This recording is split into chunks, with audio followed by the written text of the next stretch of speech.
네 번째로 그래프 해석하기에 대해서 알아봅시다.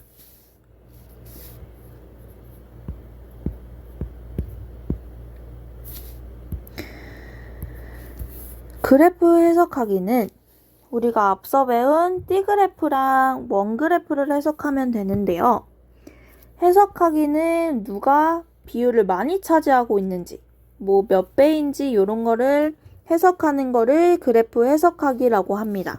그래서 예시를 보면 1월과 9월의 회사별 핸드폰 시장 점유율을 나타낸 띠그래프입니다. 그래서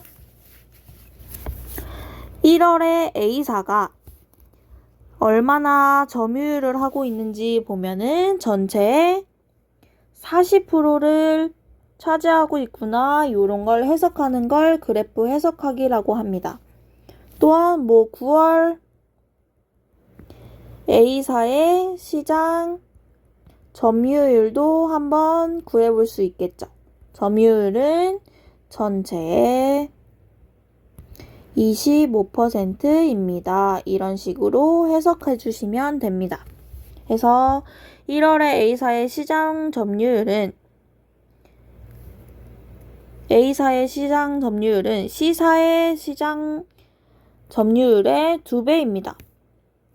A사는 지금 40%고 C사는 20%이므로 40 나누기 20을 해보면 2배라는 걸 알 수가 있습니다. 그 다음에 9월 시장 점유율이 가장 높은 회사는 퍼센트가 가장 높은 거 찾아주시면 되겠죠? 해서 B사라고 구할 수가 있네요.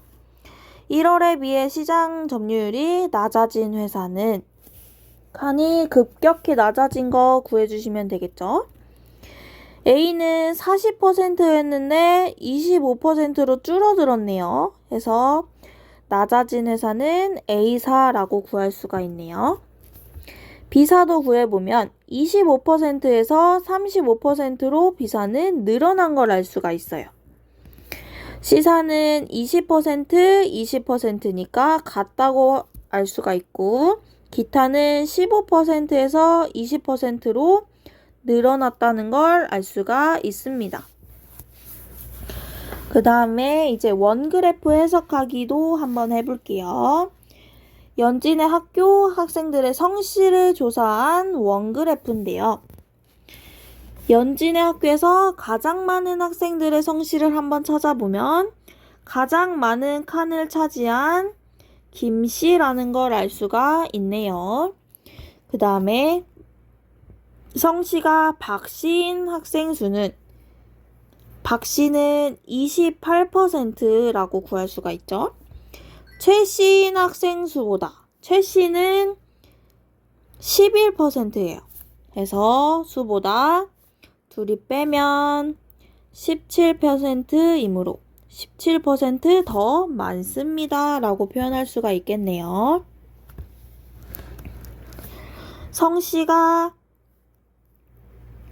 이씨인 학생은 전체의 19%가 돼요.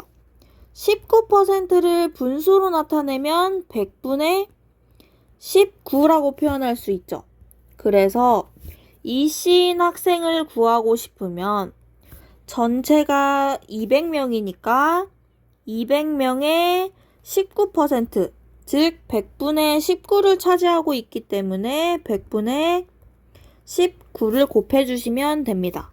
그래서 이씨는 38명이구나, 이런 걸 찾아낼 수가 있습니다. 이제 확인톡에 대해서 문제를 풀어봅시다. 오곡밥에 들어있는 잡곡의 양을 조사하여 나타낸 띠그래프입니다. 물음에 답하시오라고 했네요. 오곡밥에 들어있는 잡곡 중 비율이 가장 높은 거, 퍼센트가 가장 높은 거 찾아주시면 되겠죠?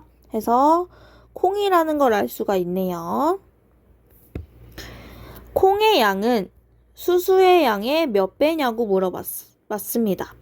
콩의 양은 30%고 수수는 15%니까 몇 배인지 알아보려면 둘이 나눠보시면 돼요. 해서 2배인 걸 찾아낼 수가 있겠네요. 해서 팥과 조는 전체의 몇 퍼센트냐고 구했어요. 그럼 팥 20%고 조는 10%니까 둘이 합쳐야 되니까 더해주면 30% 차지하고 있구나, 이런 걸 구할 수가 있습니다.